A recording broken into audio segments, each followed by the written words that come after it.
Good evening, everybody. This is Dan, and I'm going to do a beer review. A couple of beer reviews, actually. A few beers sent to me by a gentleman by the name of, or goes by the alias, the Eccentric Beekeeper. He sent me 4 beers to review. Eccentric Beekeeper, if you follow Milk the Funk, he was active a couple years ago. Kind of went inactive, and he's back again, which is awesome. Really interesting guy. He's a beekeeper, obviously. He's also really good homebrewer, makes a lot of interesting wild cellar beers. So he sent me a few to review. The first one up, he calls the beer you hate, and apparently it's the beer that his wife doesn't like. It's the name. It's brewed with Pilsner, rye malt, Azaga hops, White Labs WLP 645. That's Brettanomyces clausenii, or anomalous, actually. Let's see, it was also dregs of timbers of Fenario Wild Barrel, batch number 4. Step mashed, cooled outside in the bee yard, I'm assuming maybe without the lid on. Could be some interesting wild microbes in there. Barrel fermented in a 5-gallon oak barrel, aged for 3 months, kegged in April. So here we go. Let's get into it.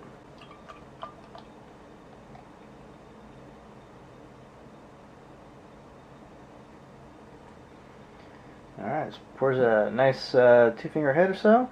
It's a nice kind of, a little bit, kind of a deep copper color. Really good carbonation coming out through the glass. Head is off-white. Really thick, or really condensed bubbles. Let's get an aroma.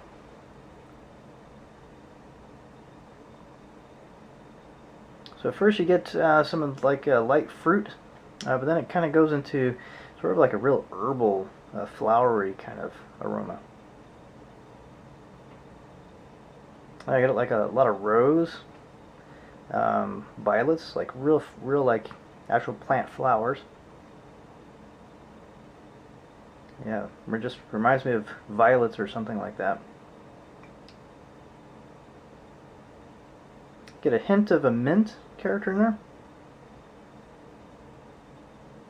Just a real low amount of caramel sweetness, perhaps, from the malts. This does have 30 IBU, so there could be some maybe floral hops coming through there. It smells really good, very interesting. Let's give it a cheer. Give it a try. Cheers. Thank you, Eccentric Beekeeper.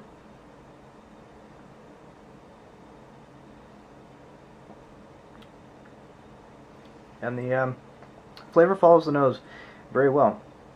So it has kind of a moderate bitterness, which is almost like an herbal bitterness, less like an aggressive hop bitterness almost.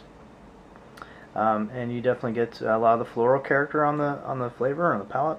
That comes through moderate high levels maybe.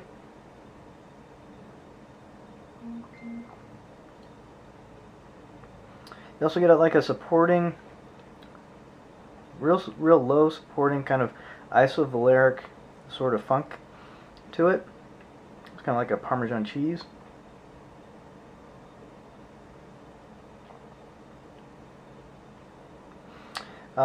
You definitely get a little bit of a tannin. You're picking up a little bit of kind of a little bit of caramel vanillin character maybe from the barrel, especially on the aftertaste. More of that vanillin coming out on the aftertaste for sure.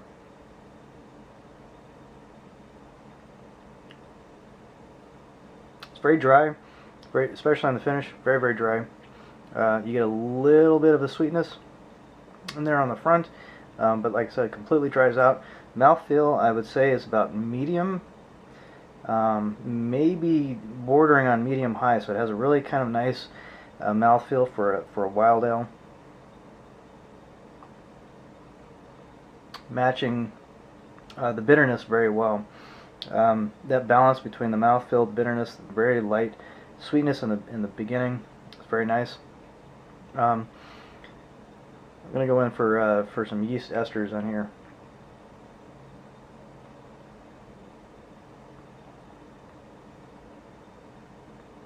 There's definitely some yeast esters. I think they're kind of subdued underneath the bitterness and the oak character, and that more flowery kind of character. But you do get, you know, some apricot, some peach, that classic Clausenii kind of character to it. Overall, very, very, very nice. I would definitely buy some of this. I might like it even maybe a little bit more bitter on the hop bitterness. It's something I've been kind of enjoying in these kinds of beers. Something that I'm aiming for in my own. But this is really, really nice. Very enjoyable. Thank you, sir, and I can't wait to try the other ones. Alright, next up is beer number 2, Sumac Suicidium. It's a Pilsner Pale Malt, unmalted spelt berries, Munich local foraged sumac berries, lavender, hardwood cherry chunks with bark, Magic Bus Wild Barrel Micros, batch number 7. Don't know if that's his beer or a commercial beer.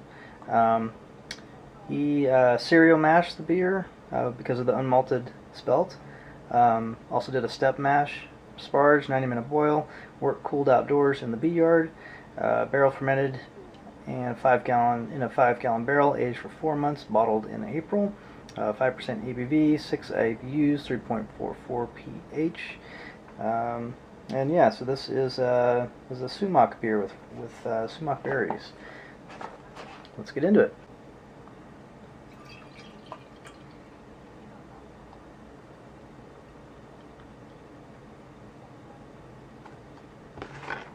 Alright, pours similar color to the last one, maybe a shade lighter. So kind of a dark copper color, slight haze to it. Got a little bit thinner head on this one, white bubbles, though it looks very inviting. Let's give it a smell.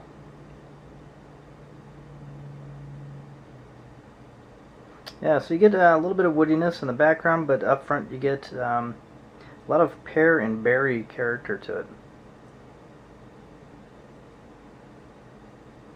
And the berry would be kind of a cross between maybe like a cranberry and blueberry, something like that. I assume that might be the sumac. I'm not super familiar with that fruit, but that is probably what I'm smelling, I'm assuming.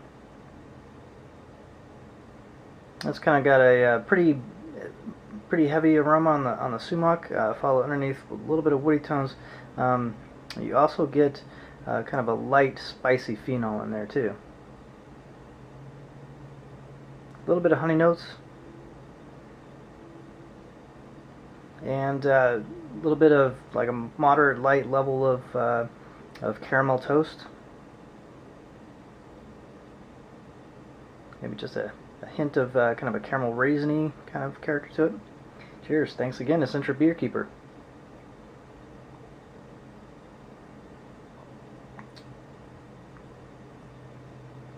Wow, that's really interesting. So it starts off kind of in a caramel, wow, okay, caramel sweetness. A lot of layers to this beer.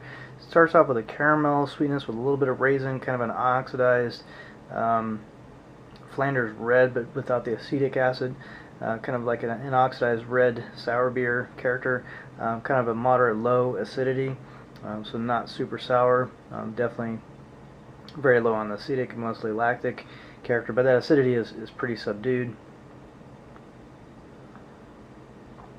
That's on the front, but then the beer immediately turns into, at least on the first sip, very much like a peanut butter character.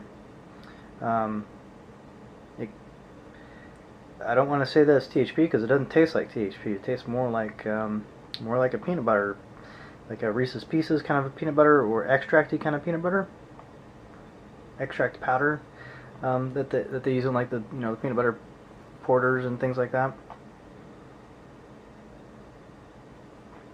It tastes like that, but a little more on the cereal side of things. And it is on the aftertaste. Again, I don't think that it's tetrahydropyridine. That goes more into the Cheerios aspect. Yeah, that's really, really interesting. I suppose it potentially could be. If it is, I like the way that it's coming off in this beer. It doesn't taste like a typical THP, if that's what it is.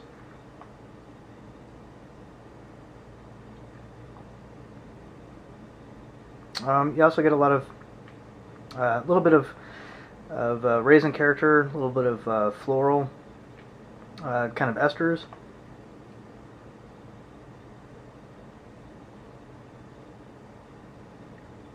Hint of lemon character from the acidity.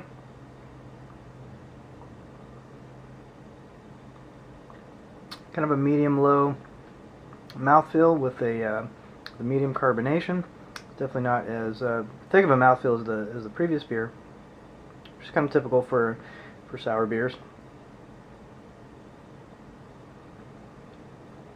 The added acidity tends to help the Brettanomyces ferment a little lower.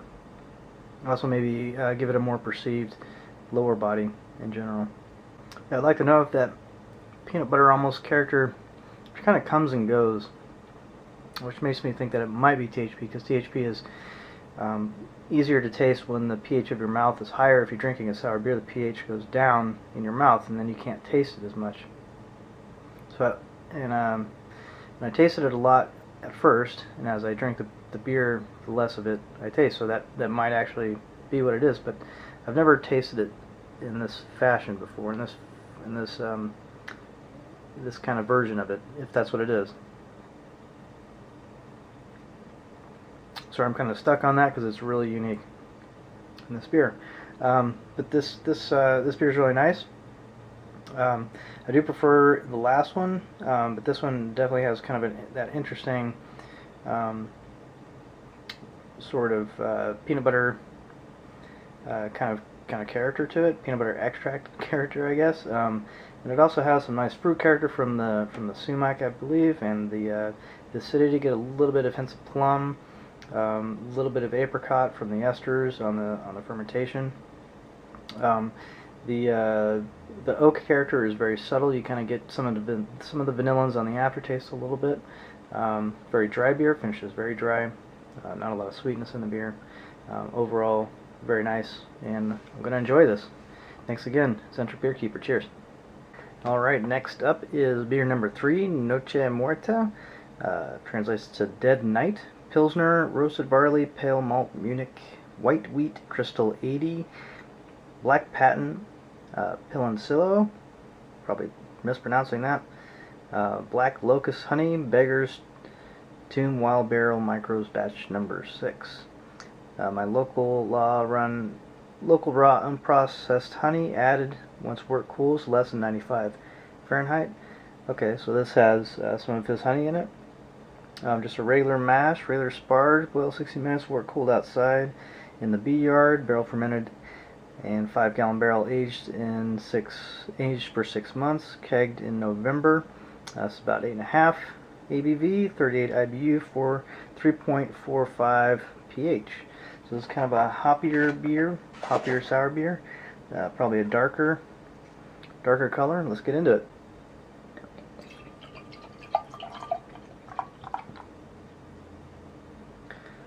So it pours a really dark color, really thick, like an imperial stout.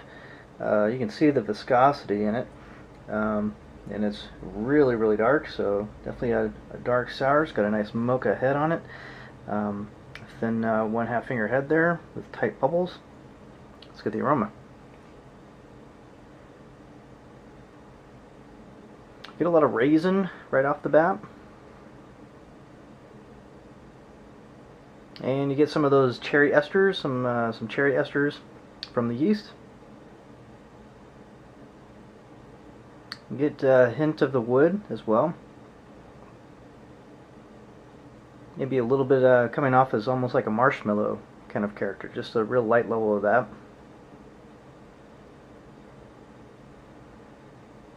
I'm not really smelling any hops.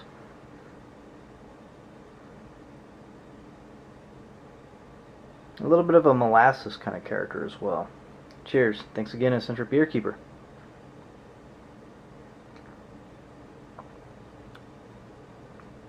Very nice.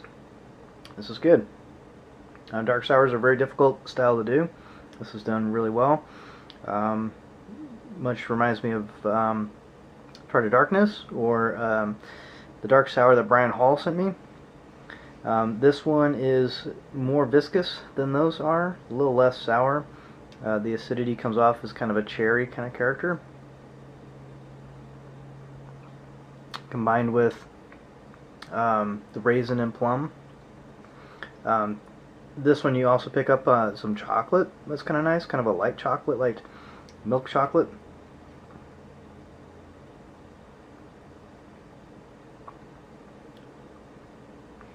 I'm not really picking up too much of the bitterness. I was kind of looking for that. It's pretty subdued. The beer has a lot of residual, at least a lot of body to it. So this is probably the most body in a dark sour that I've had, which is quite a thing to accomplish, actually.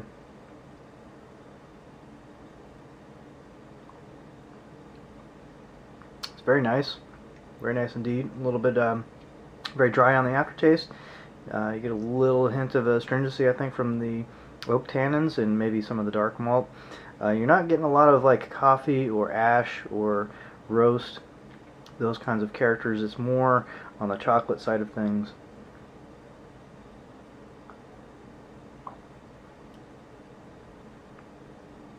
You also get a little bit of caramel too, just a hint.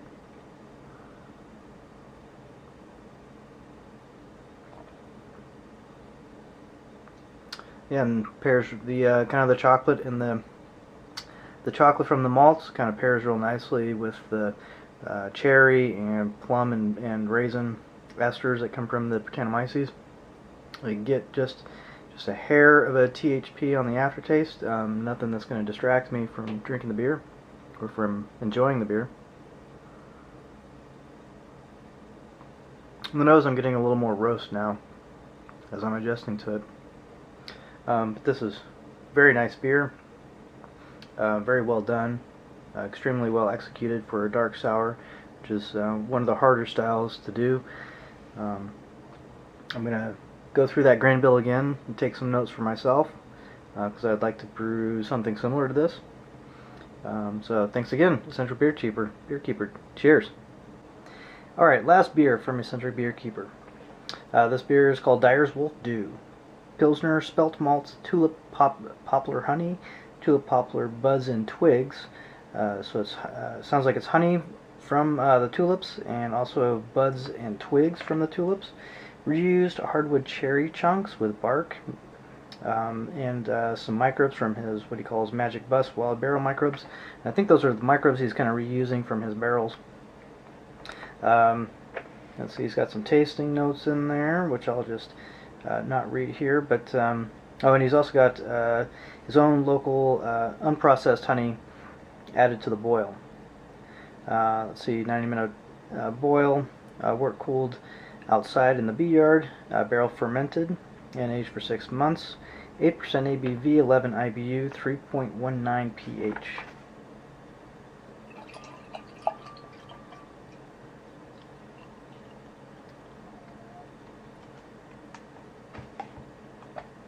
Alright, so it pours out a similar color to the other beers. It's got a slight haze to it, nice copper color, off-white head, about a half finger, white bubbles. Cheers, let's give it a sniff.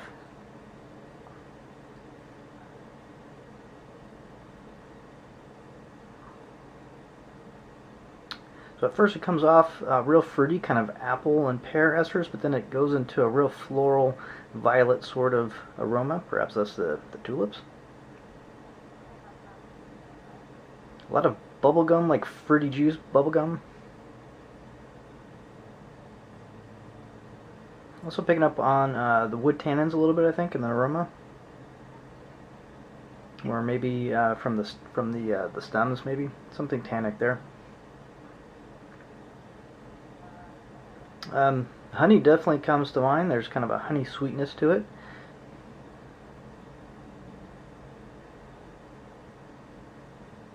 You get light amount of bready malts, caramel bready malts.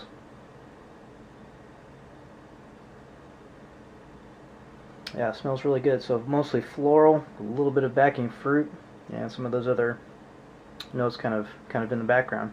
Here we go. Cheers.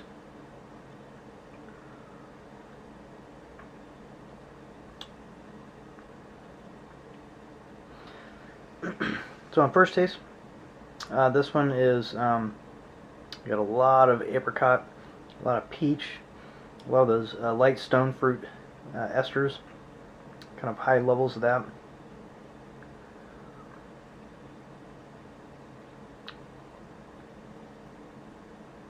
You get just a hint of a solvent character in there, but not too much. Kind of borders on a overripe pineapple.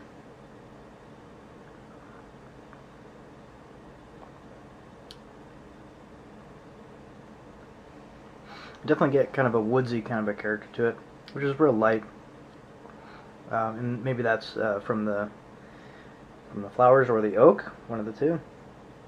I'm going to let this warm up a little bit because it's a little bit cold, and keep sipping on it and give a few more notes. So as I keep sipping on it, it definitely has this kind of fruit juice, like a fruit juice gum kind of a character, bubble gum, which is kind of a citrus, floral, stone fruit combination there. Definitely very unique kind of flavor. I'll get just a hint of a THP on the back. A little bit of a residual sweetness to it, but it's a fairly dry beer. I'd say the body is about medium light. Carbonation is about medium.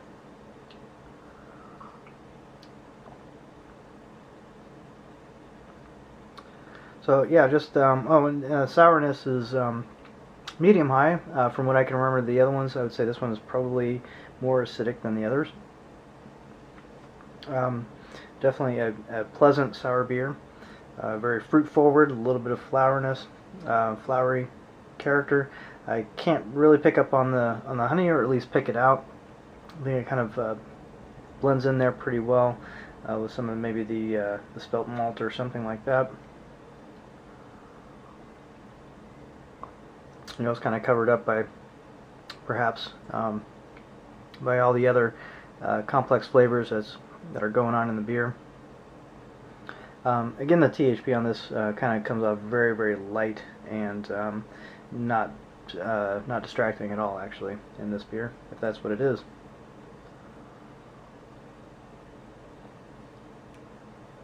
It's got a little bit of a drying astringency from the tannin, just a hint of that, and just a little bit of residual sweetness on the aftertaste, like I said. So yeah, very good beers. Fantastic. Thanks for sending them to me, Eccentric Beekeeper. It's really an honor to be able to try your beers. I'm glad you're still brewing. Hope to see more of you out on the social medias. And cheers. Thanks for watching, everybody else.